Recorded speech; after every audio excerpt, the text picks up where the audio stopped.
Next game up, we're going to have two teams that know each other, YMM versus the Generals. You know, they play with each other, but now they're going at each other. Generals ended YMM season last year.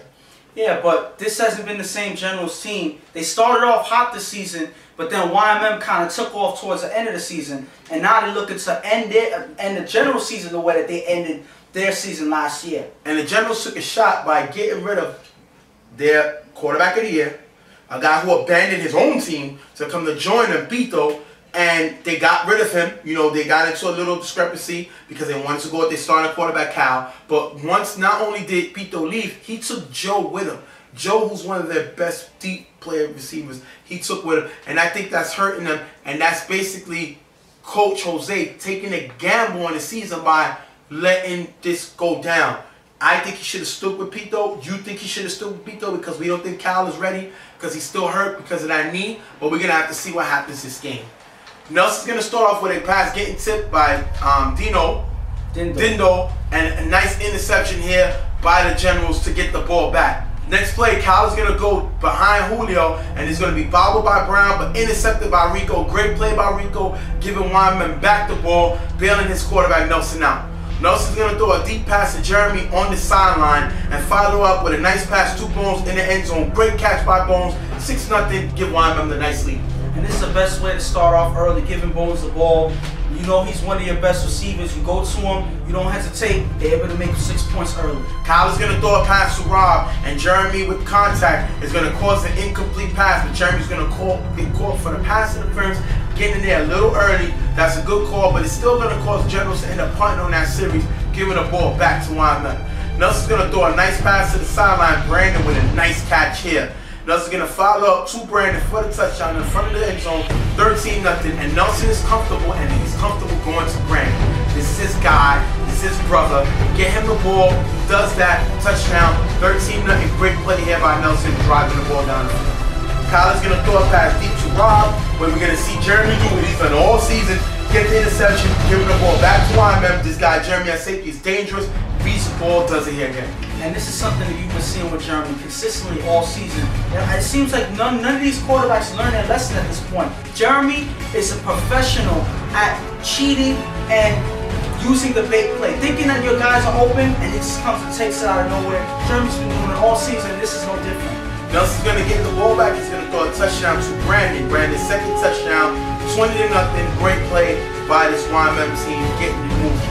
Next, Kyle's going to get blitzed and sacked by Rico. Rico's been playing great. He may win the defensive play of the year. He's going up against his old teammate Cecil, and he's going to make a great play here. Kyle's going to throw a nice pass to Felix in the gap and follow up with a touchdown pass to Felix second. That's into the half, 20-6. At least they get on the scoreboard, making the game a little more playable. And this is something that they needed because they can't afford to have YMM jump ahead in the game and take over. So them putting up points kind of helps them stay in the game, and they're still alive at this point. Kyle is going to get the ball back. He's going to throw deep to Cecil, who's going to drop the ball. Cecil wanted the ball. Kyle got him a shot there, and you can't make those drops, especially if you're the lead of this team. Kyle's going to end up having a punt on the next play. Nelson's going to get the ball back. He's going to throw deep to Lulu for the touchdown, 27-6. We talk about Rico, we talk about Jeremy, but we don't talk about Lulu, who can make plays. He makes a play here. Touchdown, great play by Lulu. But you can't take anything away from Lulu. He's also a great player on their team. He's very tall. He's able to jump for the ball, make plays happen. So this is something that you're not shocked to see Nelson go to Lulu. He was wide open on that play. That's a great pass by Nelson. Kyler's going to throw to Rob, and it's going to be picked off by Brown. Great pick off by Brown. Brown is finally here. He's been playing back and forth all season. He makes a great play here. Nelson's going to get the ball back, throw a pass to Brandon, who's going to pitch it to Rico for the touchdown, 33-6. Great teamwork. Brandon could have tried to get another touchdown. Instead, it's not selfish, pitches it to Rico, who's going to score a great play here. Decent teammates on the move. And this is when YMM plays at their best. When they're all on the same page and they're all looking out for each other, that's the best way to get ahead on any team. They would look like a championship team if they keep this caliber up. Kyle's going to get the ball back, throw a nice pass to Cecil over Jeremy for the touchdown. Great play by Cecil, getting over Jeremy. 33-13, going right at Jeremy. Great play here. Great guy. Great complete play by Cecil. This is something that can't afford to not make, because at this point, YMM is way ahead of them. Now they're playing catch up. They're able to put points on the board here. Nelson's going to get the ball back. He's going to throw the bones, and I said keep Cecil on bones, and he can shut him down. Cecil's going to almost get the interception, and that's going to hurt because you got to make a play when you have an opportunity. And because he don't, a few plays later, Nelson's able to find Jesse for the touchdown, 39-13, great play. If Cecil would have got the ball, they wouldn't have had a chance, but they end up scoring. And this is one reason why you don't leave your opponents to get the upper hand when you make a mistake. That was Cecil was supposed to get that pick. That was Cecil's pick. Because of that, they lose the ball and they don't get the ball back, and their opponents score. Kyler's going to throw deep to number 1, and there's going to be a flag after the score on the play that pushes them back. But they're going to end up scoring 39-20. Great play here. Cal getting his team back involved in the game, 39-20. Great throw by Cal, getting them in the game. And this is them now putting points on the board. Kind of little too late though. Yeah, but the point is that they're making it happen. Maybe they'll have a miracle towards the end of the game that can get them up ahead or to get them even close. But the point is they scored here. Maybe they can make something happen on defense. Nelson's going to end up running the ball on the sideline, cuts back inside, avoids the tag, and running for the touchdown. Ending the game 45-20. Great play by Nelson using his feet, and YMM dominated this game. They won by 25 points. Great play by YMM, getting it over early. Great play, 45-20 YMM. Great play by Nelson today. But one thing that you saw, not only did Nelson look good, but you had a lot of their playmakers, a lot of their role players making plays in this game. You had Lulu with a touchdown. You had Jesse with a touchdown. You had Brandon looking well, being probably his main receiver in this game. Brown with the interception. All of these guys here making plays for them. When they have these guys playing at a high caliber, YMM is a hard team to beat. Especially when you have Rico and Jeremy playing consistently. You have Bones jumping out the gym and making plays for them. This is not a team that anybody would like to play against when they're looking this way. And one thing that you notice as well, they were all together and they were all on the same page. They weren't fighting each other. They were playing the game. Jeremy was playing. He wasn't fighting with nobody. Having a good time. He was having a good time with everybody else. And this is when YMM was at their best. We also had Jeremy and the individual from the Browns. I think it was Black. They pounded up. They had a little incident the week before, and they shook hands as brothers, and that was great to see. Now, we don't expect them to be best friends, but they show respect to each other, and that's a great thing for the UFL. They just wanted to throw that out there. That being said, general season's going to be over. They get blown out in the playoff game, 45-20, and I think Pito would have been able to put more points up. Pito's able to go downfield, and that's going to put them on their team on. And I think because, you know, Coach Jose took a chance, he likes to take chances, he needs to go to the casino and gamble there, because I think he gambled away their season by getting rid of Pito, letting Cal throw when Cal wasn't ready. You had a better shot with Pito, shot with Joe going downfield. You knew once you lost Pito, you were going to lose Joe. And hey, why not go to the casino? We're there. We'll probably lose too the way they lost today. They're going to lose big in the casino the way they lost big. Let's see. And I feel like at this point, not only did, like you said, they also lost Joe, but I feel like Joe was a bigger loss than Pito was. Because Pito had good games, but then he had bad games, just like Cal did. But Pito can get the ball downfield. Cal balls hangs up in the air, and they got to jump after it. Pito can get the ball downfield. But if you notice, a lot of times when Pito's getting those balls downfield, a lot of times he's throwing to Joe, who gets behind him. Exactly. Can Cal reach Joe? I mean, the point is, all you have to do is get it down there to him. We haven't been able to see that because Joe left. They gambled and they lost. Pretty much. They gambled and they lost their season. Jose can go to the casino. Thank you for inviting us. I like the casino. I like the slot machine. So hopefully, you know, he can win here because he gambled for the UFL season and lost. So that's going to happen. I see Cecil there. You know, why not all making the team effort since you gambled the season? Why not gamble your money away? That being said, we're going to wrap this game up. They had a good season, but they ended it early in the first round. Great game by YMM. They move on to the next round. Next game up, we're going to have Browns versus House Gang. And this is a team that knows, kind of say knows that Shaq used to throw for the Browns at BQFL in the spring. So these guys know him. They know how to attack him because they knew what he lacked when they played with him. House Gang gets in. They're playing on the house money because they expected not even to make the playoffs. And they make the playoffs here. You know, they end up beating Reckless for the last spot. And now they're in the playoffs. Unfortunately, they don't got Swagger, who's one of their best defensive players. He's hurt. He's out for the year. And we're going to have to see Moses come back. he's not really in game shape. We're gonna have to see how it's gonna affect his team. And there's no Reggie for the Browns though. Yeah, but at the end of the day, it's all up to house gang to play at their best. They have to get together and figure things out and get things going. This is one of the worst ways to get tested because now they're playing the first seed team. They have to get everything all together in a hurry. That being said, we're going to jump right into the game. Shaq is going to start off by getting blitzed and sacked by Trev. We've seen Shaq avoid these blitzes last week against Reckless. Different animal with Browns. You're not going to avoid it. Trev with the sack. Shaq is going to follow up with a pass to JP in the gap, and it's going to be almost picked up, but Moses is going to prevent it from being intercepted by G Black. Great play by Moses. House Gang is going to have to punt. Puka's going to get the quarterback in this game. He's going to get blitzed by AJ and running for a few extra yards. You're not going to catch Puka. You got to know how to blitz him because straight up, you're not going to catch him. On 4 rush, Puka's going to shake the tag and run for a few more yards, showing his speed. Puka's going to throw a nice screen pass to Wise, who's going to run it for a short gain. Wise is happy to play against his former team, House Gang. He won a chip with them when the guys were the Ghost. It's a different team, but these guys know each other, so you know he's having fun playing against them. Puka's going to follow up with a pass in the end zone, but it's going to be tipped by AJ. A caught for Trev for the touchdown, 6-0. Trev, like he did all season, finding the ball, great play, touchdown, 6-0. And this is an MVP candidate right here, Trev. The ball for some reason always finds him, regardless of where he's playing on defense or offense. He's able to make a play here, put points on the board for the Browns, 6-0. First down, Shaq is going to throw a pass to Gabi. He's going to be picked up by 50, a.k.a. Darnell. We're going to see him make a great play. Like I said, you guys play with Shaq. You know how he plays, so they know how to bait him, especially Coach Jingo. Next play, Puka's going to reward 50 for his interception and throw a pass to him when he was wide open in the end zone for the touchdown. Now it's 13-0, and the Browns are attacking House Gang straight, early, and hard. And right now, they're exploiting House Gang's weak defense. And it's sad to say, House Gang's weak defense, because a season ago, they had pretty much the best defense in the league. And now, they're just getting beat up out there. The Browns are abusing them pretty much. Shuttle they form himself. Shaq is going to get the ball back. He's going to throw a pass to Herman in the middle and follow with a deep pass open to AJ, and it's going to be incomplete. House Gang is going to end up turning the ball over 1 down. Browns is going to end up turning the ball, giving it back to House Gang, but House Gang decides to return the favor and turn it over, giving it back to the Browns. Puka gets the ball back. He's going to scramble and throw a pass to the touchdown and end zone for Nut with a touchdown. Los with the great blocking on the play.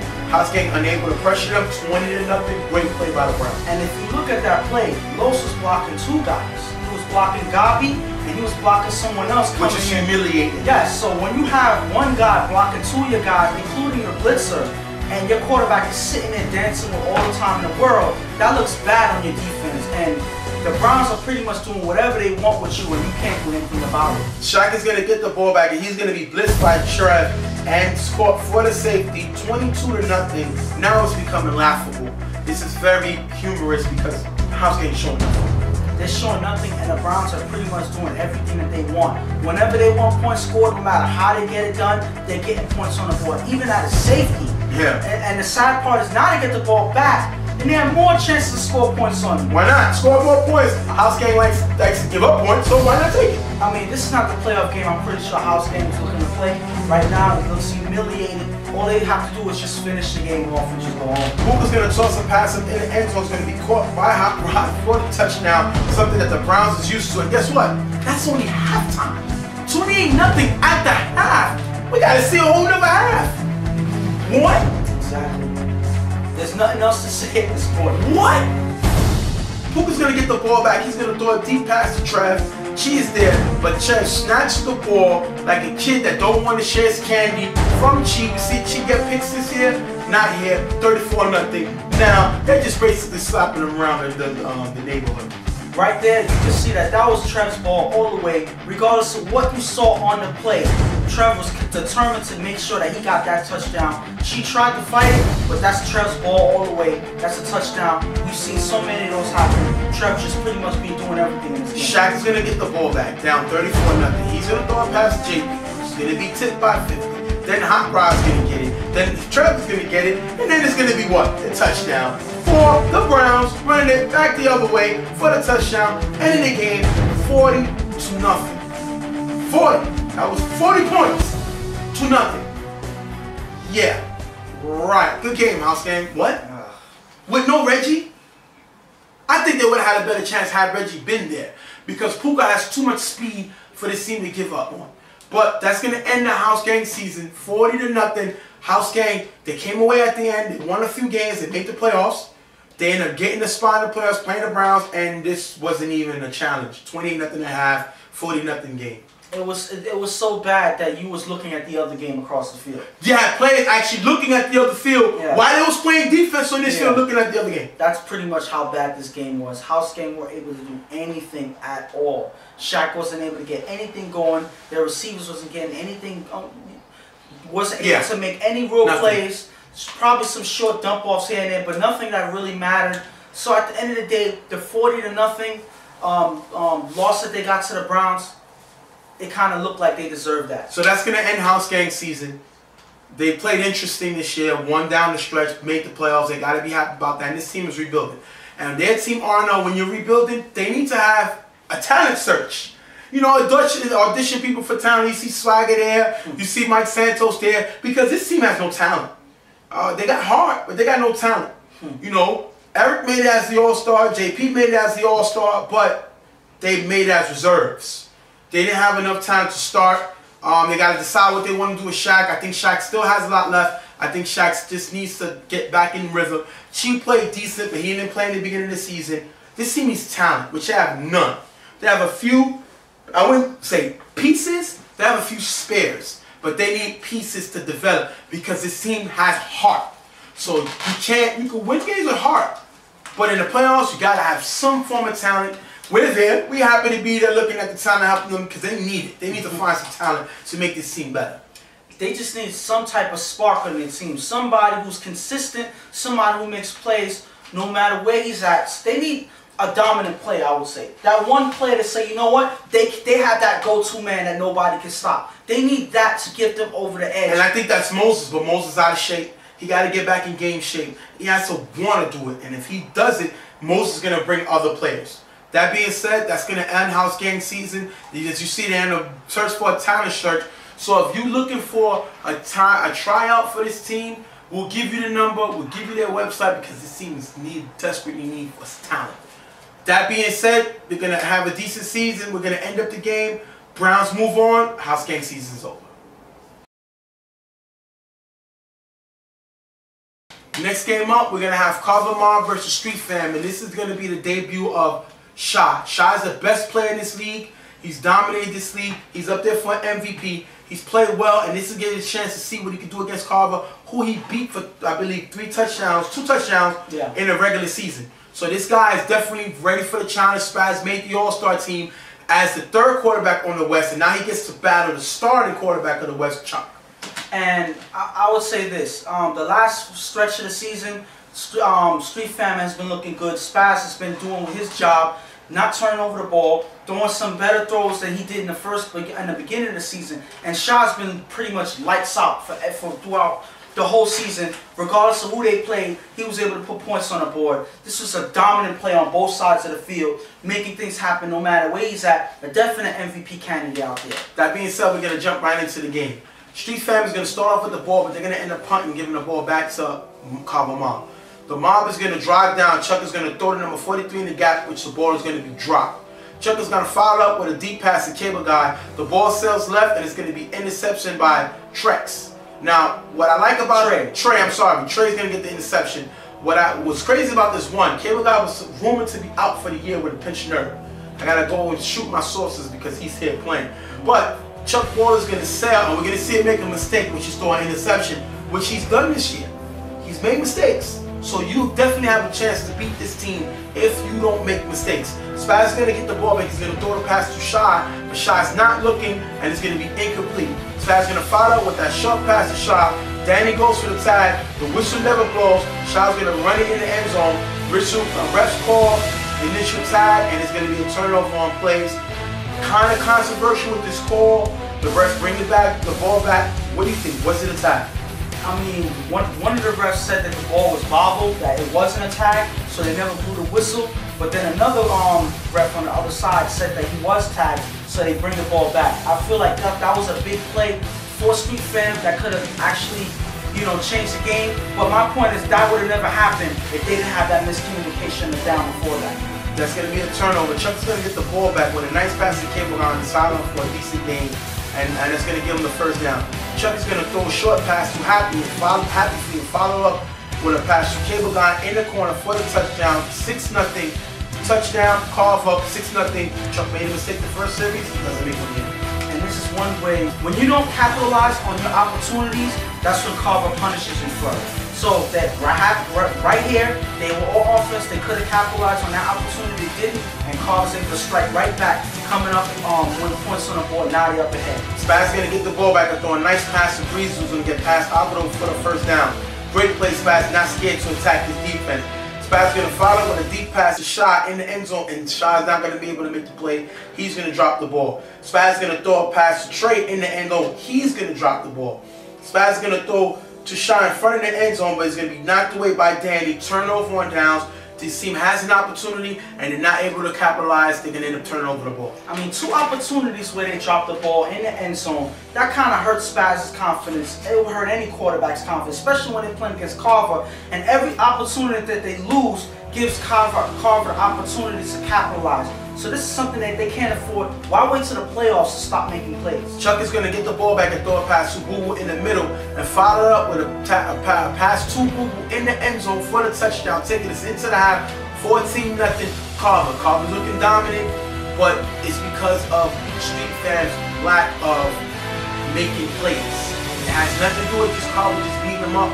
We've seen Street fans coming up short, not able to make plays, taking us into the half. Second half, Chuck is going to get the ball back. He's going to throw the Boo Boo in the middle. It's going to be bobbled by Boo Boo, intercepted by Trav. Great play by this defense. Boo Boo's not made. Boo Boo's usually a short-handed player, but he bobbles it here. Now, Street fans have a spark. And this is one thing that you're not used to seeing: Boo Boo bobbling plays, dropping passes. And Trey's able to make a play on it and catch it and get the interception that puts Street Fam gives Street Fam another opportunity to put points on the board. Spaz is going to capitalize on that. He's going to find Trey in the end zone for the touchdown, 14-6. Now Street Fam is back in the game. One thing I can say about them, they're not scared of Carver.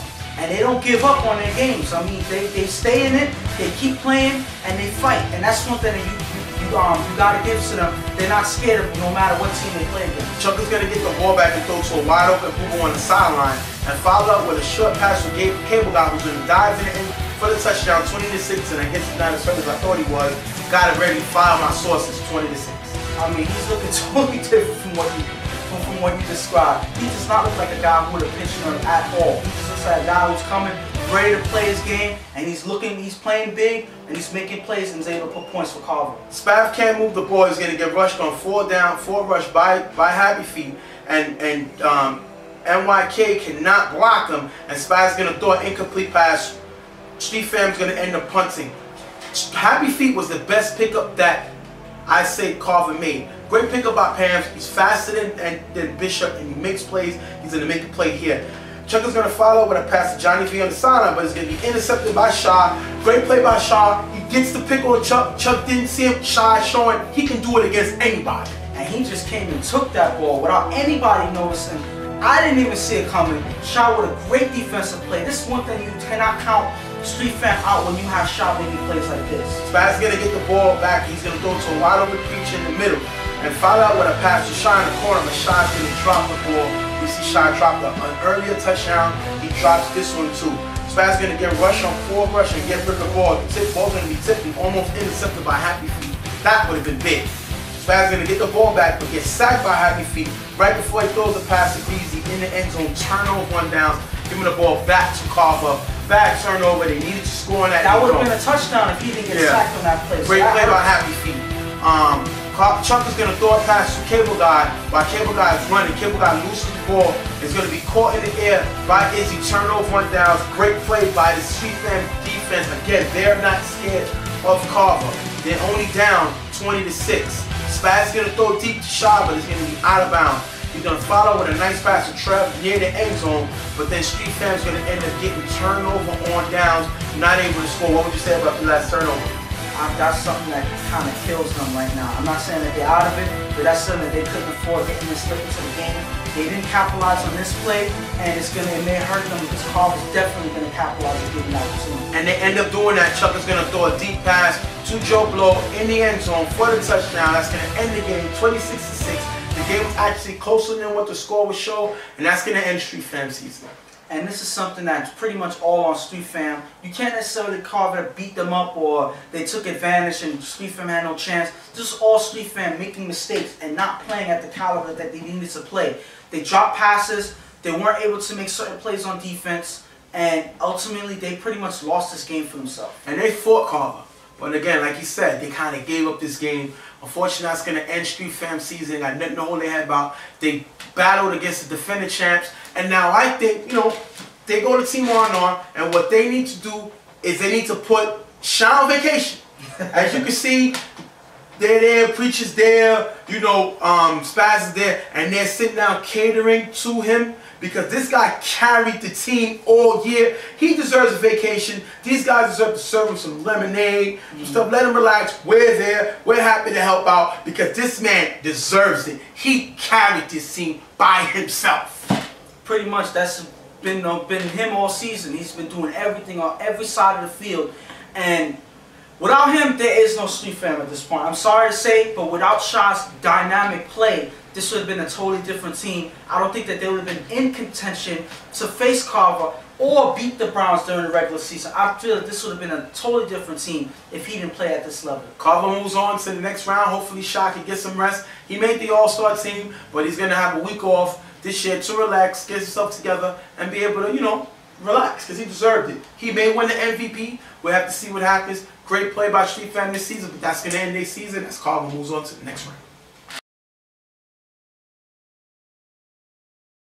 The last game up, we're going to have Riot versus Raw. The number 2 versus the number 7. And this is the game that people said that could be an upset. A lot of people didn't have faith in on this Raw team coming up the number 2 seed. I mean, it's hard to when you have a potential coach of the year. You got a potential quarterback of the year, potential comeback player of the year. I mean, this team has a lot of players, so you got to not disrespect them. And they also got the starting quarterback of the All-Star game. Yeah, but they have all of that, but there's certain things that you see in Raw that just are inconsistent, that they're not solid yet to say that, well, this is a team that dominated in this season. They kind of fell back in certain games. They did certain things that they shouldn't have, and they kind of fell back to the 2nd seed. But this is still a team that you worry about playing in the playoffs. And Riot is a team that's been playing inconsistent, but they have Rudy, who's definitely a dangerous player. They have the former defensive player of the year on their team, and things can happen when you have these guys. They got a lot of heart, and they don't stop playing until the final whistle. Let's jump into the game. Raw's gonna get the ball first, and Casey's gonna throw the ball to Menstrate in the middle. Great play by Menstrate. The problem with I also got to throw in, Raw does not have Beto. Beto's been a big money player, the underrated player, the under you, as we all know, but he's not here today and not going to hurt this team. We're going to start with, like I said, Menstrate with the pass in the middle. Case is going to get blitzed and sacked by this Riot team. Great play by Riot, playing hard, getting to Casey, getting sacked. Casey's going to end up having a nice pass to Menstrate in the back of the end zone. The ref said Menstrate stepped up prior to the catch. Is going to be a turnover on downs.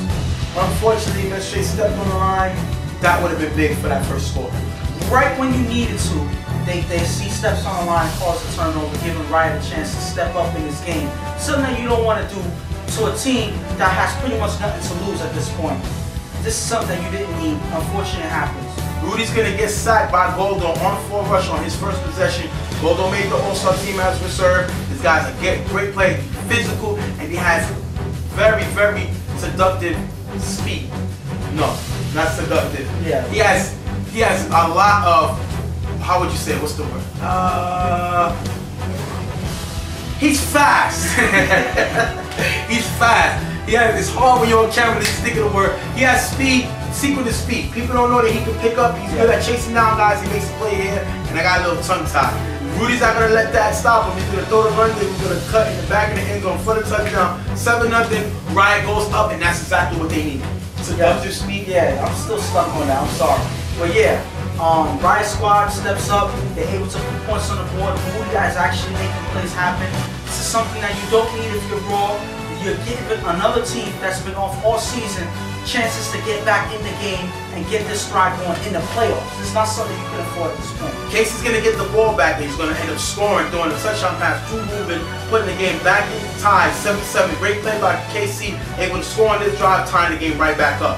Rudy's going to get the ball back. He's going to throw to London in the middle. Look at this great play by Eddie, getting his hand in and tip the ball, intercepted by Ruben. Great play by Eddie, reading the play, getting his hand and giving the ball back to Ruben. And he's been a difference maker in a lot of their games in the last games of their season. I feel like Eddie was a big add-on to their defense in general because he's been there in the middle, kind of locking up and making plays happen and giving Raw the edge. Casey's going to throw a short pass to number 4. He's going to run in there for the touchdown, 37-7. Great play by this Raw team. They're taking the lead. Now they're ready to start getting the show on the road. Riot's going to end up punting, giving the ball back to KC. Casey's going to throw the ball to Joel in the gap. Then he's going to follow up to Ruben in the middle. Ruben with a great catch for the big game. Great catch by Ruben. Ruben's a very great player. Next play, Casey's going to throw to Ruben in the end zone. Ruben's going to fall on the route, incomplete pass. Not able to capitalize on that play. But Casey's going to end up finding Eddie in the back of the end zone. But the defensive starter of the All-Star team, showing why he's that. Great play by breaking up the play, taking us into the half, 13-7. And that would have been trouble if wasn't there to make a play on it because they would have been ahead much more than they are. Yep. Riot Squad is still in this game. You can see why is such a big pickup on their team. He's an all-star for a reason. He's been a difference maker for this Riot Squad team, and that's what keeps him in the game, Tom, 13-6. Riot's going to get the ball back in the second half, and they're going to end up getting stopped and turning the ball over, giving it back to Raw. Casey's going to do something I'm not really comfortable with him doing. He's going to throw the ball downfield to Mestre, but it's going to be intercepted by Rudy. Casey does not have a strong arm. Unless he can get that ball way in front of Mestre, he should make this throw. When we see him make a mistake here, intercepted by Rudy. And that was one play that you couldn't afford to make at that point. Why Casey took a shot on that, I don't understand. They didn't need to because they were ahead. Just play slow, drive down the field, run the clock, and score. You know, late in your drive. There's no rush at this point because you have the advantage. So why take a shot here and give them back the ball? They do it here and now Riot Squad has a chance to score. Scores 13-7. Rudy's going to make a throw and it's going to be almost intercepted by Eddie in the middle. I think Eddie may have a chance to take that to the house. I mean, Rudy may have chased him down, but I think he would have got a lot of yards after that. Riot's going to end up punting, giving the ball back to Raw. Casey's going to throw a nice pass to Mestre in the gap. Mestre tries to pitch the ball, but it's going to be dead on the spot. Great play by Mestre, trying to make something happen, but he makes the catch overall. Casey's going to throw another pass to Mestre near the end zone, and Casey's going to follow up with a pass to Mestre in the end zone. There's going to be a flag for holding, which is going to take away the touchdown. That's going to be a big play, but Casey doesn't let it affect him. He's going to find you out in the end zone for the touchdown, 19-7. This game looks like it's practically over. Now they take a nice lead, 19-7. And now they're starting to get things done right. They come ahead with 2 scores. They come ahead in 2 scores in this game. And it looks like Riot is pretty much out. If they keep this up, they lock them up on defense. I feel like this is a game that Raw can take easily at this point. And Raw needs a miracle at this point. They need something to happen. Riot needs a miracle. Rudy's going to throw the pass to Ak in the middle. It's going to be tipped by Ruben and caught by Pig for a French yards. If Ruben could have picked this ball off, it would have been game over. But he wasn't able to get to tipping. Rudy's going to follow up with a touchdown pass to BG, 19-14. Now over. Make a big score. They score here. Great play by this Riot team. And late is better than never. They get something done late in the game. It's all up to them now. Well, it's practically over because now you got to go onside. They need the ball back. It's under 2 minutes so they can go onside. Riot is going to throw the ball onside. Mestre is going to go to receive the ball, but never waits for the fair catch. If you look at his hands here, that's not a fair catch. You got to put your hand up in the air and wait. He doesn't.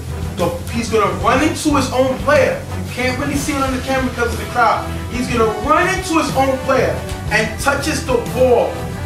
The ball's going to hit him and then hit the ground. Pig is going to pick up the ball as you see and run the stride and stay in bounds. We're going to see Ruben dive but not able to make the tag. Pig is going to take it all the way for the touchdown, giving them the lead 20-19. And if you look at the rule here, the rule says if the ball is not fair catched by the receiving team and it hits the player, it becomes a fumble. That ball can be returned for the touchdown. But if the ball is recovered, is fair catch, and still recovered by the receiving team, the ball is dead on the spot. So meaning the kicking team. So if Menstrue would have called a fair catch and still hit him and Riot gets the ball back, the ball is dead on the spot because he called fair catch. Yes. But because he didn't call fair catch and the ball hit him, it becomes a fumble. Pick is able to stay with the play, pick it up, take it down the field for the end zone, for the touchdown. Wow! That's pretty much going to end the game because Raw's going to get the ball back when only about 18 seconds. They're not able to move the ball. They're going to get stopped before even getting the first down. Riot comes away with the steal for the win. And this is something that nobody ever expected. This was Raw's game up until that point. Regardless of the touchdown, regardless of what happened when Riot Squad scored, this was Raw's game all the way up until that point. You call fair catch, game is over. He doesn't do that. He waits till the last minute to try to wave and call for the fair catch. It's not a clear call. You see it here, and that leads to Riot Squad able to get the ball back. That would have changed the whole game, and you would have seen Raw going ahead and going to the next round. Unfortunately, it's the opposite at this point. The number 7 beats the number 2. And once again, if Ruben were able to make that interception on the tip, the game was over. They let Riot come down the field. They let off the gas a little bit. Riot is able to score the touchdown with Ouija to put them back in the game 19-14, and they're able to get the onside kick, take it back to the house for the touchdown. That's going to end Riot's Raw season. Wow.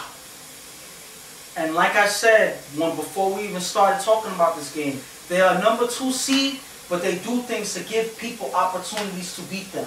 So they're not a solid number 2 because sometimes they give up games themselves. And I feel like it hurt them here, just like all the other games that cost them games. A lot of things happen on their side to keep them from winning games. And that being said, that's going to end Raw season. And now they're going in R&R. And what we thought was efficient for this team R&R is to go to a daycare center. Because Jimmy seems like he's been dealing with kids all year. This team don't know where they want to start. They don't want to, Casey want to throw their own guys. Eddie should be the quarterback. Eddie killing Casey. Casey not responding and not coming back, not giving us some interview, not sticking up, not standing in front of the line.